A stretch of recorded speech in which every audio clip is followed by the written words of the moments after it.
দর্শক, প্রতি বছরের ন্যায় এবারও কিন্তু শুরু হয়েছে অমর একুশে বইমেলা। সোহরাওয়ার্দী উদ্যানে একটু বিলম্ব হলেও কিন্তু বইমেলা শুরু হয়ে গিয়েছে। প্রকাশক এবং স্টল মালিকরা জানিয়েছে বিক্রি কিছুটা কম হলেও মেলার পরিধি আস্তে আস্তে যত বাড়বে, বই বেচাকেনা ততটাই বাড়তে শুরু করবে। তবে এখন পর্যন্ত বেশ কিছু স্টলের নির্মাণ কাজ শেষ হয়নি। সেগুলো যখন সম্পন্ন হয়ে যাবে, তারা আশা ব্যক্ত করেছে বইমেলা আরও প্রাণবন্ত এবং উৎসবমুখর হবে। তাহলে চলুন দেখে আসি 2026 সালের অমর একুশের বইমেলার আয়োজন। আমাদের প্রকাশনীর নাম বিশ্ব সাহিত্য কেন্দ্র।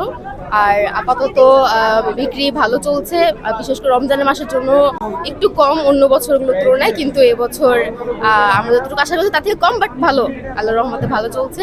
আর এখন ইফতারের পরের টাইমটা একটু ব্যস্ত সময় পার করতেছি, বাট বিক্রি ভালো চলছে। অনুবাদের বইগুলো ভালো মানুষ পছন্দ করছে, যারা বই প্রেমী তারা ভালো পছন্দ করছে। বইমেলা এবার স্থগিত হওয়ার পরে মনটা অনেক খারাপ ছিল, তো যখন জানতে পারলাম যে বইমেলা না শুরু হয়েছে, আসলে মনটা অনেক ভালো হয়ে গেছে। আমার থ্রিলার খুব পছন্দ, তারপর উপন্যাস পছন্দ। মানে মোটামুটি আমি চেষ্টা করি সব ধরনের বই পড়ার, কিন্তু ইয়াং রাইটার যারা আছে আমি চেষ্টা করি তাদের বইটা খুঁজে খুঁজে পড়ার। বাংলা একাডেমি তো জাতির মননের প্রতীক। এই পাঠ্য সহায়ক বই, অভিধান, বিশ্বকোষ এবং ইতিহাস ঐতিহ্যের উপর বই, ভাষা আন্দোলনের বই, জেলাভিত্তিক 64 জেলার যে ইতিহাস ঐতিহ্য নিয়ে যে জেলা সিরিজ বইমেলা, এগুলোই বিক্রির শীর্ষে অবস্থান করছে। গণ অভ্যুত্থানের উপরে বেশ কয়েকটি বই এসেছে। গণ অভ্যুত্থানের প্রবন্ধ, গণ অভ্যুত্থানের গল্প, গণ অভ্যুত্থানের কবিতা, গণ অভ্যুত্থানের ছড়া,